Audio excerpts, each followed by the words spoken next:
Hello बच्चों, आप लोग कैसे हैं? मैं परमेश्वर का धन्यवाद देता हूँ। प्रभु ने एक बार फिर हमें मौका दिया अपनी उपस्थिति में आने का। आइए हम प्रार्थना करते हैं। प्रार्थना कर कर हम शुरू करते हैं। हाथ जोड़े हम प्रार्थना करते हैं। स्वर्गीय पिता प्रभु जी, हम आपको धन्यवाद देते हैं पिता, अभी तक आपने संभाला परमेश्वर, आपकी भलाइयों के लिए धन्यवाद देते हैं प्रभु। आपका वचन जब हम सीखने के लिए जा रहे हैं परमेश्वर पिता, हम एक एक की सहायता करें ताकि हम आपके वचन को सीख सकें, समझ सकें और उसके अनुसार हम जीवन व्यतीत कर सकें प्रभु। धन्यवाद देते हैं सभी बातों के लिए पिता। आपकी अगुवाई हम चाहते हैं, सारा आदर महिमा केवल हम आपको देते हैं। प्रार्थना प्रभु यीशु मसीह के नाम से मांगते हैं, आमीन। तो बच्चों, आपको याद होगा बीते समय में हमने किसके बारे में सीखा था? 4000 की भीड़ को प्रभु यीशु मसीह ने क्या किया? 7 रोटी और कुछ मछलियों से पेट भर खिला दिया। और फिर भी कितने टोकरे बच गए? 7 टोकरे। और मैं एक बात और बताना चाहूँगा, ये जो टोकरे थे ना, आपको मालूम है ये हमारी तरह कोई छोटे टोकरे नहीं थे। ये इतने बड़े टोकरे होते थे जिसमें पूरा एक इंसान बैठ सकता था। और इसके विषय में बाइबल में आप देखोगे ना, एक बार प्रभु का दास पौलुस, जो शाऊल से पौलुस बन गया, जब विश्वासी बना, तो जब लोग उसके पीछे पड़े हुए थे तो दमिश्क से उसको नीचे उतार कर, दमिश्क की दीवारों से उतार कर जब उसको भेजा था तो उसको टोकरे में ही, उसी टोकरे में भेजा था। तो बहुत बड़ा टोकरा था जिसमें पूरा इंसान आ सकता था। ऐसे टोकरे भरकर प्रभु ने कितनों को खिलाया? 4000 की भीड़। सिर्फ 4000 पुरुष थे। सोचो, स्त्री और क्या बोलते हैं, बच्चे, सबको मिला के सोचो कितना बड़ा चमत्कार था, है ना। आज हम देखने जा रहे हैं अगली घटना को कि यीशु मसीह मृत लाजर को जीवित करते हैं या मरे हुए लाजर को जिंदा करते हैं मरे हुए में से। तो उस घटना को जब आप देखते हैं तो सवाल आता है, क्या आपने अपने घर में या गांव में या कहीं पर भी कभी किसी मरे हुए इंसान को देखा है? अपने प्रियजनों में भी आपने ज़रूर किसी ना किसी को तो शायद से देखा होगा कि वो मर जाते हैं तो लोग धर्म रीति रिवाज के अनुसार कुछ लोग जलाने के लिए ले जाते हैं, कुछ लोग दफनाने के लिए लेकर जाते हैं, है ना। तो वहीं पर एक घटना हम देखते हैं कि लोग रोते हैं, बहुत एक दुख का समय होता है। आज हम उसी घटना को देखते हैं। बेतनिया नामक एक जगह थी, बेतनिया नाम की एक जगह थी। वहाँ पर प्रभु यीशु का मित्र था जिसका नाम था लाजर और उसकी बहनें। यीशु, ये एक ऐसा परिवार था ना जिससे प्रभु यीशु मसीह बहुत प्रेम करते थे। सबको मालूम था यीशु इनका मित्र है, यीशु इनसे बहुत प्यार करता है कर। तो आपको मालूम है लाजर की जो बहनें थी, एक का नाम था मरियम और दूसरी का नाम था मार्था। तो हुआ क्या, ये वो परिवार जिससे प्रभु बहुत प्रेम करता था, एक दिन यह लाजर बहुत बीमार पड़ गया। तो बीमार जब पड़ा तो यीशु वहाँ पर था नहीं। यीशु उस जगह से लगभग 20 मील दूर था। कितना? 20 मील उस जगह से दूर था। उस दूसरी जगह में थे प्रभु यीशु मसीह। तो प्रभु लाजर की बहनों ने एक संदेशवाहक को, संदेश भेजने वाले किसी को बोला जाके प्रभु को बताए। तो आपको मालूम है जैसे ही संदेशवाहक वहाँ से गया, तो अगर जल्दी बिना रुके अगर सफ़र करेंगे तो लगभग 1 दिन में वहाँ पहुँच सकते हैं, 1 दिन में। तो जब वो वहाँ पहुँचे ना, तो उन्होंने प्रभु यीशु मसीह को बताया कि लाजर बीमार है। तो प्रभु चाहता तो, जैसा आपको याद होगा वचन में जब पढ़ते ना, प्रभु चाहता तो सीधा बोल सकता था लाजर ठीक हो जा, तो ठीक हो सकता था। लेकिन प्रभु ने ऐसा कुछ नहीं किया। तो जब जैसे ही वो संदेशवाहक घर पहुंचा होगा, लगभग उस टाइम में लाजर मर गया होगा। तो यीशु मसीह कुछ दिन, 2 दिन और रुक गया, तो 3 दिन हो गए। फिर वापस जब जा रहा है तो 4 दिन हो गए, और तब तक लाजर मरे हुए, लाजर को गाड़े हुए 4 दिन हो गए। आपको मालूम है इतना टाइम हो गया। तो सब लोग दुखी थे कि लाजर मर गया। प्रभु यीशु मसीह जिससे इतना प्यार करते थे, प्रभु आए क्यों नहीं, प्रभु ने चंगा क्यों नहीं किया। तो 4 दिन के बाद जब प्रभु यीशु मसीह वहाँ पर पहुँचे तो लाजर की बहनें रो रही थी, सब लोग रोना विलाप कर रहे थे। प्रभु ने उनको देखकर यीशु भी रोया, उनके दुख को देखकर यीशु भी रोया।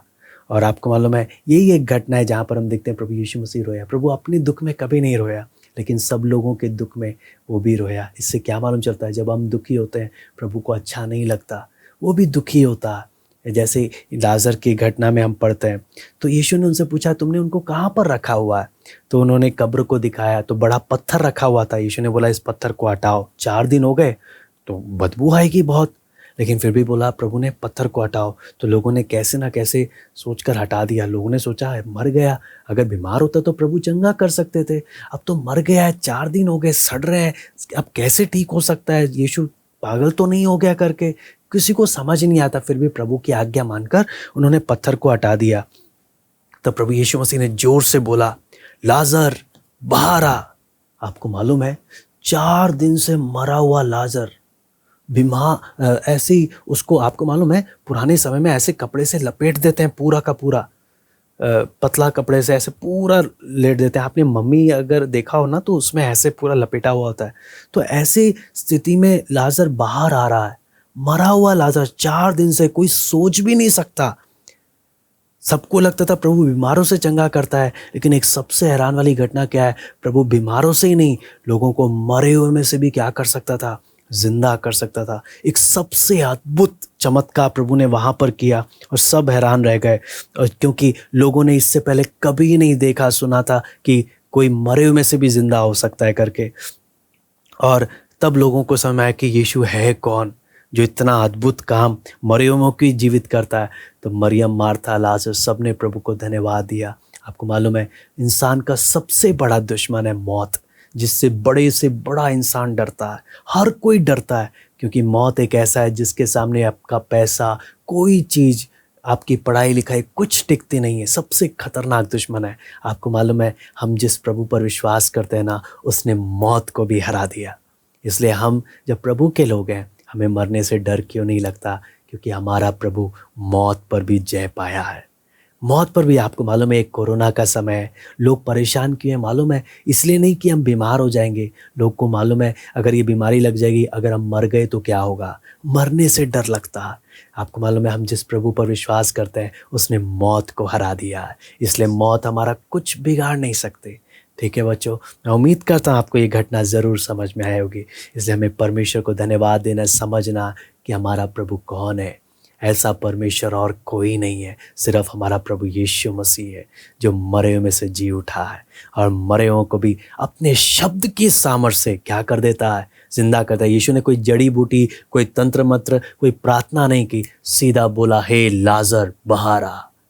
मौत भी डर गई, मौत ने भी छोड़ दिया उसको। एक शब्द में इतनी ताकत है। सोचकर देखो हमारा प्रभु यीशु कितना सामर्थ्यवान है, कितना शक्तिशाली है, उसके शब्द में इतना ताकत है। तो बच्चों यहाँ पर याद करने वाली आयत क्या है, प्रभु यीशु ने कहा पुनरुत्थान और जीवन मैं ही हूं, जो कोई मुझ पर विश्वास करेगा वो यदि मर भी जाए तो भी जिएगा। मैं दोबारा से बोलता हूं, यीशु ने उससे कहा पुनरुत्थान और जीवन मैं ही हूं, जो कोई मुझ पर विश्वास करेगा वो यदि मर भी जाए तो भी जिएगा। कहाँ पे लिखा है, यूहन्ना 11:25। कहाँ पर, यूहन्ना 11:25। ठीक है, अब मैं आपसे कुछ सवाल पूछता हूँ, देखता हूँ आपने कितने ध्यान से इसको सीखा। सबसे पहला सवाल है, लाजर कहाँ रहता था?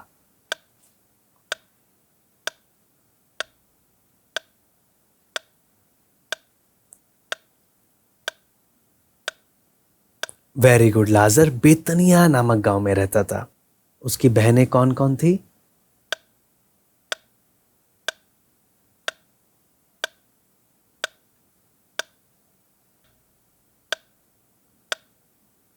मार्था और मरियम, है ना। तीसरा सवाल है, लाजर को कहां गाड़ा गया था?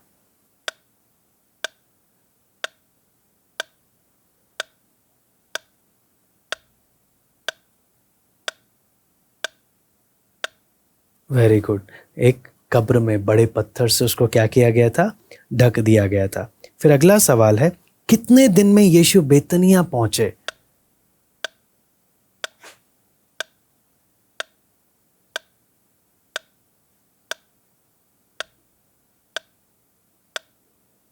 वेरी गुड, 4 दिन में, है ना। यीशु ने मरे हुए लाजर से क्या कहा?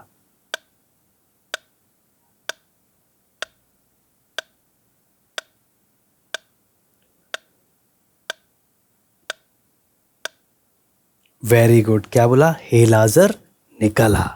ठीक है बच्चों, उम्मीद करता हूँ आपको सब समझ में आया। आइए हम प्रार्थना करते समाप्त करते हैं। हाथ जोड़े, मेरे पीछे पीछे बोलिएगा। प्यारे प्रभु, हमें जीवित रखने के लिए धन्यवाद। हमें अनंत जीवन की आशा देने के लिए धन्यवाद। ये प्रार्थना हम प्रभु यीशु मसीह के नाम से मांगते हैं, आमीन। ओके बच्चों, बाय, फिर मिलते हैं।